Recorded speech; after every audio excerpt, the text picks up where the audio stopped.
Edar lebih 400 kg dadah, dua lelaki didakwa.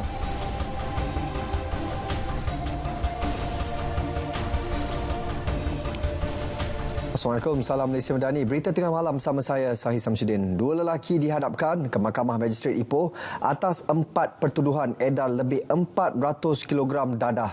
Bagaimanapun, tiada pengakuan direkodkan daripada kedua-dua tertuduh. Berdasarkan pertuduhan, kedua-dua tertuduh didakwa secara bersama mengedar dadah bernilai 30.6 juta ringgit di sebuah rumah di Jalan Seri Klebang, Bandar Baru Seri Klebang sekitar pukul 9.15 pagi pada 15 Ogos lalu. Tiada jaminan ditawarkan. Tarikh sebutan semula kes pada 16 November depan sementara menunggu hasil laporan kimia. Di Mahkamah Magistrate berasingan pula, kedua-dua tertuduh mengaku tidak bersalah atas pertuduhan memiliki 2 laras senjata api tiruan berserta 2 kelopak. Tiada jaminan ditawarkan dan kes disebut semula pada 6 Oktober depan untuk serahan dokumen.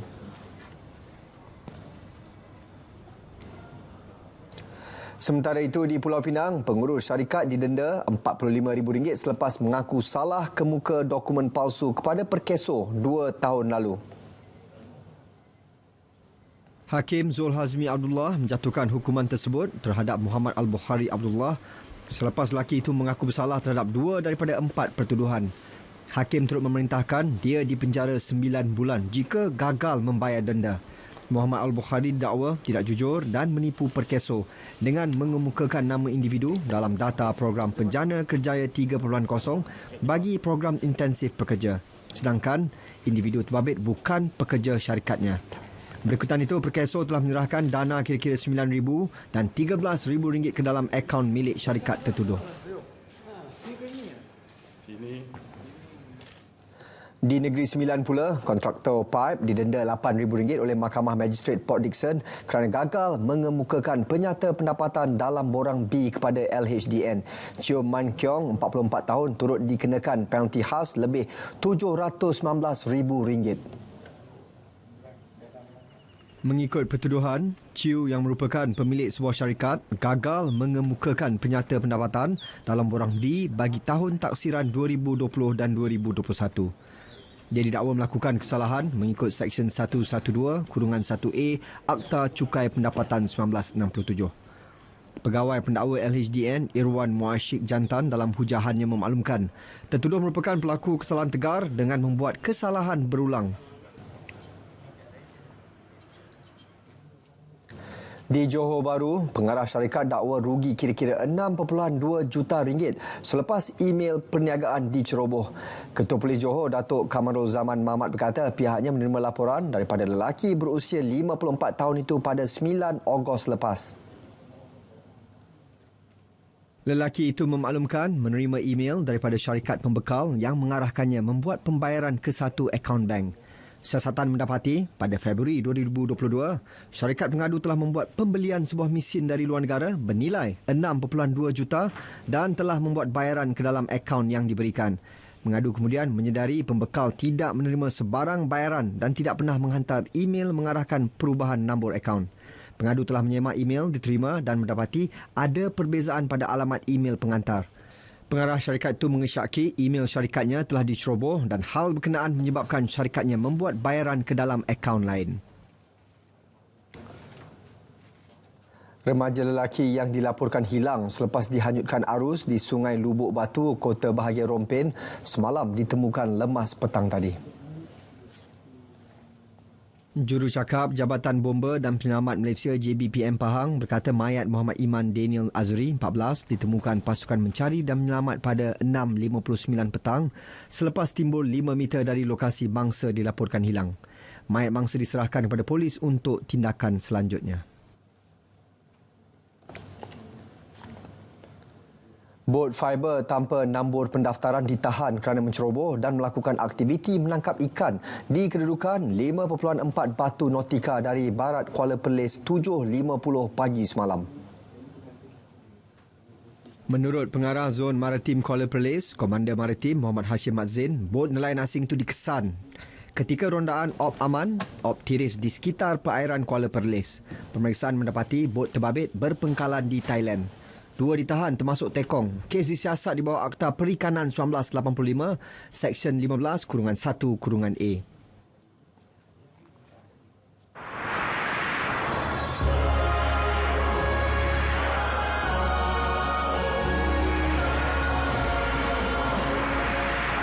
Siaran langsung Hari Kebangsaan 2023. RTM membawakan kepada anda siaran secara langsung bersempena perbarisan dan perarakan sambutan Hari Kebangsaan 2023 pada ketetapan berikut. Malaysia Madani, tekad perpaduan, penuhi harapan. Isu kemiskinan yang semakin meningkat dan jurang antara masyarakat boleh ditangani menerusi pendekatan dan penyelesaian baharu.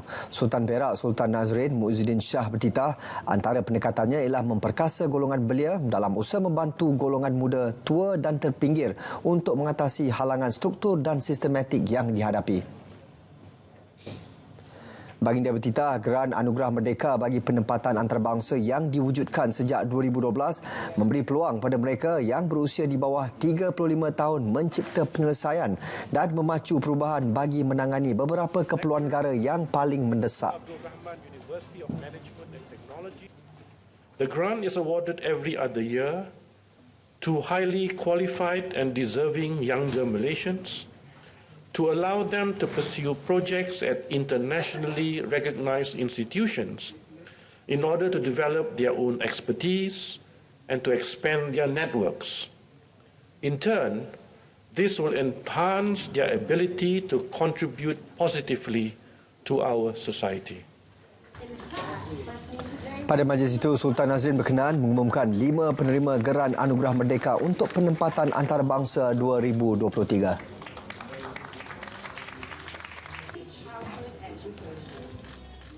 Perdana Menteri Zahir rasa bangga dengan prestasi ditunjukkan agensi kerajaan sepanjang 8 bulan beliau mentadbir negara. Mengambil contoh, Amanah Raya Berhad, Datuk Seri Anwar Ibrahim kata, agensi di bawah Kementerian Kewangan itu telah mempamerkan prestasi yang baik dalam pengurusannya. Dah hampir 8 bulan dalam kerajaan untuk hari negara ini, saya bangga kerana saya meneropong, menelusuri tiap agensi dan minta dipantau teliti kalau ada apa-apa kecurangan, ketirisan, kerusakan, terutama berskala besar. Beliau berucap sempena sambutan ulang tahun ke-100 Amanah Raya. Turut dilancar, logo sempena seabad penubuhan organisasi berkenaan dalam menerajui industri perancangan pusaka dan pengurusan harta.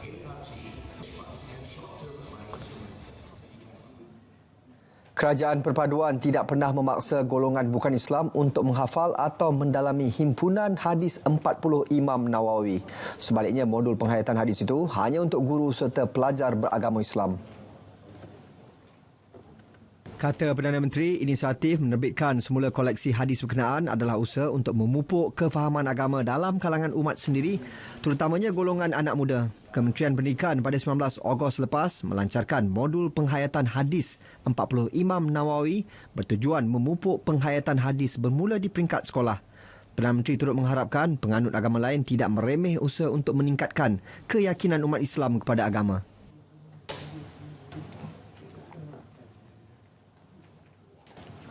Kementerian Pendidikan memberi perhatian serta komitmen besar kepada bidang pendidikan, terutama kebajikan murid serta pembangunan sekolah daif di Sabah dan Sarawak. Isu kanak-kanak tanpa dokumen serta bukan warga negara dan keperluan lain sekolah juga akan menjadi tindak susul kementerian bersama Jabatan Pendidikan Negeri Sabah. Kita lihat pelbagai pihak memberikan bantuan sokongan melalui program-program khusus daripada komuniti untuk membantu anak-anak kita bersekolah. Jadi insya-Allah program seperti ini dan rangka lawatan kerja seperti ini adalah komitmen besar daripada pihak KPM, khususnya apabila yang kita namakan khusus tindak susul parlimen. Beliau kini dalam lawatan kerja 2 hari di Tawau, Kunak serta Semporna yang merupakan daerah di pantai timur Sabah bagi program tindak susul PTS Parlimen untuk akses pendidikan kanak-kanak warga negara dan bukan warga negara. Lawatan PTS adalah berbeza dengan rangka kerja lain kerana melibatkan isu-isu yang dibangkitkan dalam Parlimen untuk kepentingan serta keperluan sekolah-sekolah di Sabah dan Sarawak. Malaysia berpotensi menjadi harimau digital Asia. Menteri Komunikasi dan Digital Fahmi Fadil berkata ia boleh direalisasikan sekiranya negara dapat mencapai kejayaan dalam 3 aspek utama berkaitan infrastruktur dan ekonomi digital. Bagi kementerian kita ada 3 perkara penting. Pertama, infrastruktur termasuk memastikan 3% terakhir kawasan berpenduduk yang tidak ada konektiviti, kita selesaikan masalah itu. Kedua, menjamin ataupun meningkatkan tahap keselamatan cyber dan juga penjagaan data peribadi. Ketiga, meningkatkan jumlah pelaburan dan mengembangkan ekonomi digital. Beliau terdahulu melancarkan kempen #Jaga Data Kita di Ibu Negara. Skim perubatan madani di klinik perubatan swasta berdaftar diperluas ke 7 daerah terbaru menjadikan skim berkenaan tersedia di 21 daerah seluruh negara. Menurut Protect Health selaku pelaksana skim itu, daerah terlibat ialah Kota Baru dan Pasir Mas di Kelantan, Kuantan Pahang, Melaka Tengah, Melaka, Seremban Negeri Sembilan, Seberang Perai Tengah, Pulau Pinang dan Perlis. Penerima STR di semua daerah terlibat boleh mula mendapatkan rawatan percuma seperti konsultasi, pemeriksaan, ubat-ubatan, prosedur dan rujukan di klinik perubatan swasta. Protect Health telah menerima 210 permohonan daripada klinik swasta untuk menjadi panel klinik skim perubatan madani dengan 25 klinik telah beroperasi di 7 daerah berkenaan. Menjelang sambutan Hari Kebangsaan 31 Ogos ini, beberapa laluan sekitar Putrajaya dan dataran Putrajaya akan ditutup. 18 jalan ditutup pada 27 hingga 29 Ogos, manakala pada hari sambutan, 22 laluan ditutup bermula 5 pagi hingga 11 pagi. Ini bagi memastikan kelancaran acara dan keselamatan 100,000 pengunjung yang dijangka hadir pada acara sambutan berkenaan. Jadi apabila sebegitu ramai pengunjung yang hadir, sudah semestinya cabaran utama adalah pengangkutan. Dan pihak polis dan juga pihak penganjur telah pun menyediakan kawalan keselamatan dan juga kawalan trafik bagi keseluruhan acara ini daripada raptai dan juga sehingga hari sebenar pada 31 hari bulan. So kita menganjurkan ataupun kita mencadangkan supaya pengunjung-pengunjung yang datang khususnya pada 31 hari bulan ini menyediakan ataupun mengambil pengangkutan awam khasnya MRT dan juga ERL. Perkhidmatan bas henti-henti percuma juga disediakan bagi memudahkan pengunjung ke lokasi sambutan. Sementara itu, esok hingga 31 Ogos, ruang udara Putrajaya akan ditutup sejam sehari bagi memberi laluan kepada persiapan dan sambutan Hari Kebangsaan. TUDM dan PDRM terlibat dalam perbarisan Hari Kebangsaan melibatkan latihan penerbangan lintas hormat. Pihak berkuasa penerbangan awam Malaysia telah mengeluarkan nasihat berkaitan menerusi penerbitan maklumat aeronautik berhubung perubahan sementara kawalan ruang udara dan pengurusan trafik udara di dalam dan ruang udara sekitar Ibu Negara. Objektif perubahan bagi memastikan aliran trafik udara yang selamat, teratur dan pantas sebelum, semasa dan selepas acara lintas hormat dan payung terjun. Pengendali syarikat penerbangan dinasihat merancang penerbangan mereka untuk mendarat atau berlepas dari KLIA.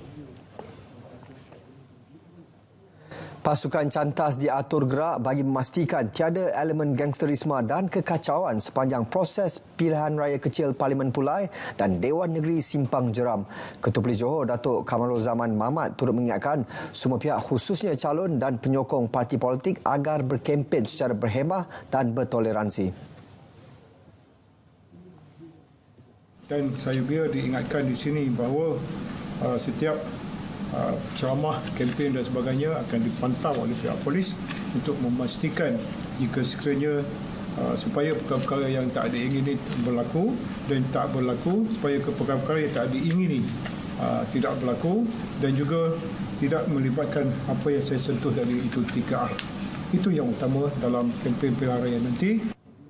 Semua calon dan parti politik turut disaran memohon permit polis terlebih dahulu sebelum mengadakan kempen dan ceramah yang akan bermula esok. Proses penamaan calon PRK Parlimen Pulai akan diadakan di Dewan Jubli Intan Sultan Ibrahim, Johor Bahru. Manakala proses penamaan calon PRK Dewan Negeri Simpang Jeram di Dewan Jubli Intan Sultan Ibrahim, Muar. Hadir awal dan patuhi segala peraturan ditetapkan SPR. Itu nasihat Pegawai Pengurus Pilihan Raya Miswan Yunus kepada bakal calon yang akan menghantar borang pencalonan bagi PRK Parlimen Pulai di Dewan Jubli Intan Sultan Ibrahim, Johor Bahru esok. Bakal calon juga diingatkan membawa dokumen yang diarah bagi kelancaran proses penamaan. Hanya 3 individu dibenarkan masuk ke dalam pusat penamaan calon bagi setiap calon yang bakal menghantar borang. Manakala penyokong parti perlu berada sekurang-kurangnya 50 meter dari pusat penamaan calon. Cuma yang ini adalah pilihan raya kecil lah. Biasanya pilihan raya kecil ini memang akan menarik penyokong-penyokong parti-parti yang berkenaan daripada seluruh negara. Jadi itulah yang special saya ingat di yang itulah. Kita telah buat persiapan yang sewajarnya lah dengan kerjasama agensi-agensi yang terlibat.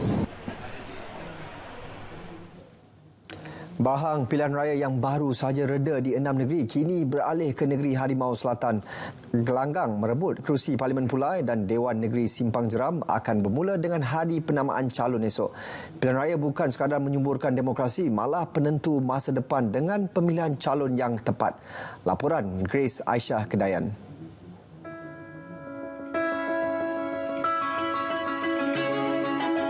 Berdasarkan keputusan PRU DUN ke-15 lalu, saingan di PRK DUN Simpang Jeram dijangka menarik, khususnya melibatkan saingan antara Pakatan Harapan dan Perikatan Nasional. Penganalisis politik dari Akademi Penyelidikan Strategik Nusantara, Dr. Azmi Hassan berkata, calon yang bertanding perlu memenuhi kriteria yang dimahukan rakyat. Kerana pengundi sekarang dah bijak. Mereka bijak memilih ataupun bijak memikir mana calon yang dapat memberi manfaat secara maksimum kepada mereka. Pengundi selalunya mahu mengundi kepada mereka yang dah biasa dan memang kenal. Kerana masalah yang kecil pun, katakan longkang tersumbat pun, mereka akan dikatakan berhubung dengan wakil rakyat mereka. Jadi sebab itu penting calon tersebut boleh memberi khidmat, tapi yang paling penting adalah orang ramai. Dr. Azmi turut berpendapat meski penghargaan perlu diberi kepada Allahyarham Datuk Seri Salahuddin, tidak rasional jika hak parti lain dinafikan. Tegas beliau, pertandingan perlu dilaksana selaras prinsip demokrasi. Tapi sebaik-baik penghargaan adalah biar ada pertandingan. Jadi ini menunjukkan bahawa dari segi demokrasinya, bahawa pengundi di kawasan tersebut menghargai. Jadi bagi saya, kalau tak ada pertandingan, kalau menang tanpa bertanding, katakanlah kita tak tahu di mana sokongan pengundi Simpang Jeram itu. PRK Johor bagi DUN Simpang Jeram diadakan susulan kematian penyandangnya Allahyarham Datuk Seri Salahuddin pada 23 Julai lalu. Datuk Seri Salahuddin menang selama 2 penggal pada 2018 dan 2022.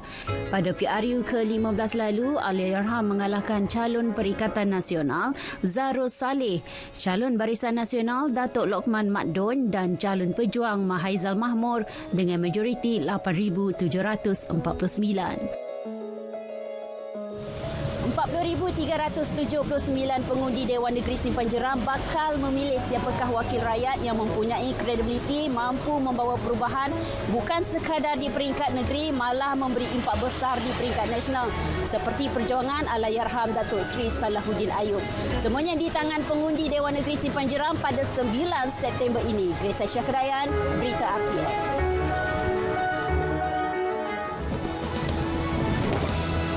Zahirkan rasa cinta kepada negara sempena sambutan Hari Kebangsaan dan Hari Malaysia 2023.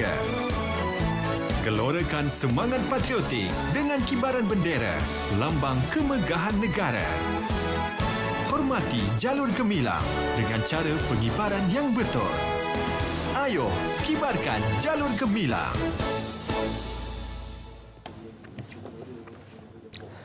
Zon khas keuangan bakal diwujudkan di Forest City, Iskandar Puteri, Johor sebagai usaha merancakkan pelaburan, pertumbuhan dan aktiviti ekonomi. Perdana Menteri yang juga Menteri Kewangan berkata ini berikutan keistimewaan Johor yang berjiran dengan Singapura selain memiliki infrastruktur lengkap di Forest City. Sesuai dengan kerangka ekonomi madani dan sinergi yang wujud di negeri Johor itu tentunya berbeza lebih daripada negeri lain kerana kita boleh ambil kesempatan daripada tahap pencapaian Singapura dan seperti mana-mana negara pun sukses kejayaan itu juga ada juga menimbulkan beberapa permasalahan kan. Di antara permasalahan ialah kos yang dianggap terlalu tinggi tidak dapat ditampung oleh syarikat besar sekalipun, maka kita akan berikan ruang untuk mereka maju dengan syarat-syarat yang ditetapkan dan dengan insentif persukayan dan juga kemudahan lalu lintas yang lebih mudah. Antara insentif diumumkan, kadar cukai pendapatan khas 15% bagi pekerja mahir dan visa kemasukan berbilang. Kajian berhubung agihan perkongsian keuntungan antara syarikat gergasi dengan organisasi media sedang diperhalusi. Timbalan Menteri Komunikasi dan Digital Teo Nii Ching berkata selain mewujudkan situasi menang-menang, langkah itu membolehkan organisasi media lebih berdaya tahan dan perkukuh struktur keuangan.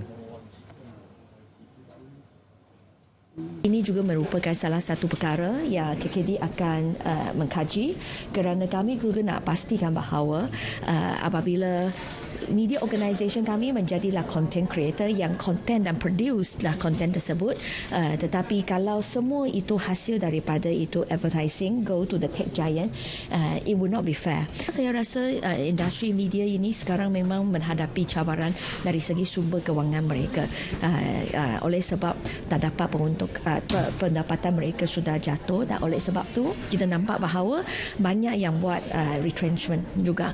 Jadi kita nak pastikan bahawa mereka boleh survive. Ke arah itu, sesi libat urus bersama pemegang taruh akan dilaksana bagi membolehkan langkah itu dapat dimuktamadkan. Beliau menyatakannya selepas forum peranan pendidikan dalam mengekang berita palsu dan ucapan kebencian di ibu negara. Indeks harga pengguna yang mengukur kadar inflasi di Malaysia mereda kepada 2.0% pada Julai lepas, iaitu terendah setakat tahun ini. Ketua Perangkawan Malaysia Datuk Seri Dr. Muhammad Uzir Mahidin mengatakan kadar lebih perlahan itu didorong peningkatan kecil kumpulan restoran, hotel serta makanan dan minuman.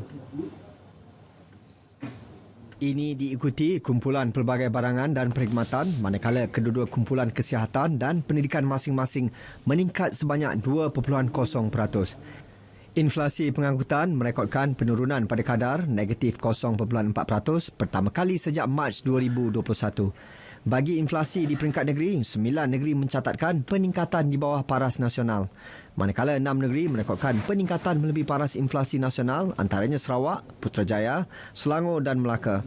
Bagi perbandingan dengan negara-negara terpilih, inflasi di Malaysia adalah lebih rendah berbanding zon Euro, Singapura, Amerika Syarikat, Indonesia dan Vietnam. Namun, lebih tinggi berbanding Thailand dan China.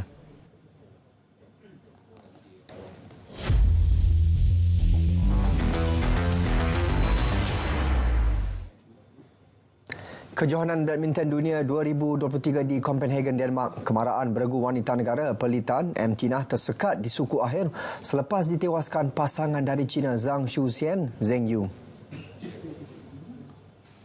Mereka terpaksa akur dengan kekalahan 21-17, 17-21 dan 19-21. Di awal permainan, Peli dan Tinah lebih mendominasi meskipun mendapat tentangan sengit daripada beregu China berkenaan. Bagaimanapun, kesilapan beberapa kali menghukum pertandingan itu sehingga tewas tipis di set kedua 17-21. Ketika serangan bertali arus pada set penentuan, bola tanggung yang diberi dengan mudah ditamatkan Zhang dan Zheng untuk melangkah ke separuh akhir. Keputusan itu sekaligus menamatkan perjuangan Peli Tinah di Copenhagen.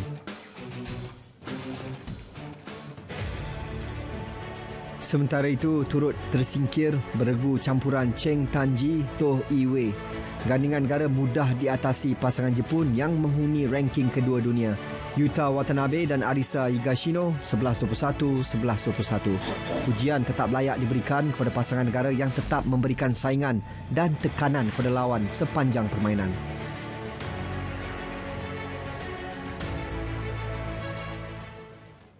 Menjelang Sukan Asia Hangzhou di China bulan depan, bekas penyerang hoki Australia Glenn Turner yang kini membantu persiapan Speedy Tigers percaya dengan keupayaan skuad negara menghadapi tamasya berkenaan.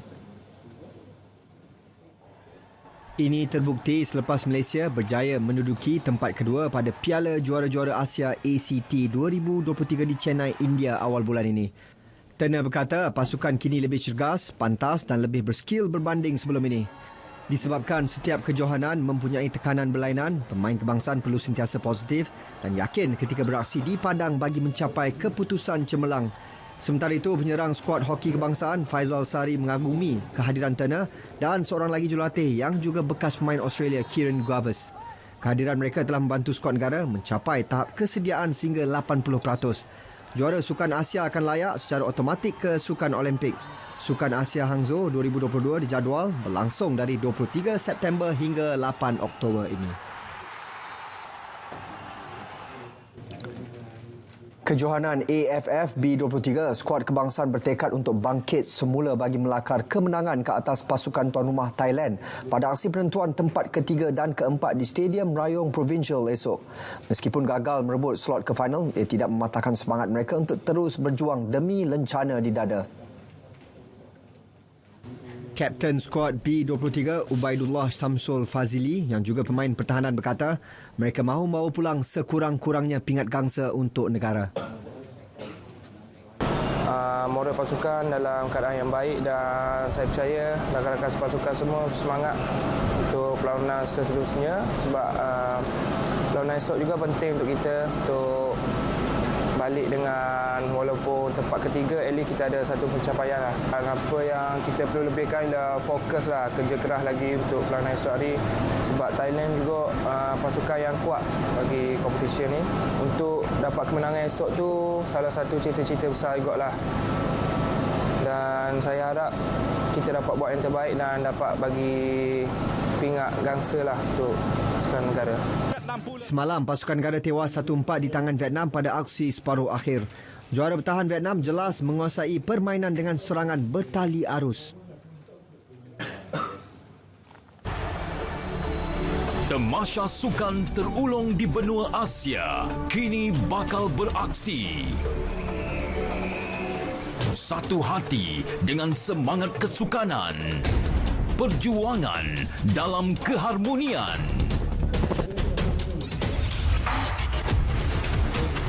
Sukan Asia ke-19 Hangzhou 2022 bersama RTM, penyiar rasmi. Berita tengah malam berakhir di sini. Saya Sahih Samsudin, Malaysia Madani. Tekad perpaduan penuhi harapan. Assalamualaikum dan selamat malam.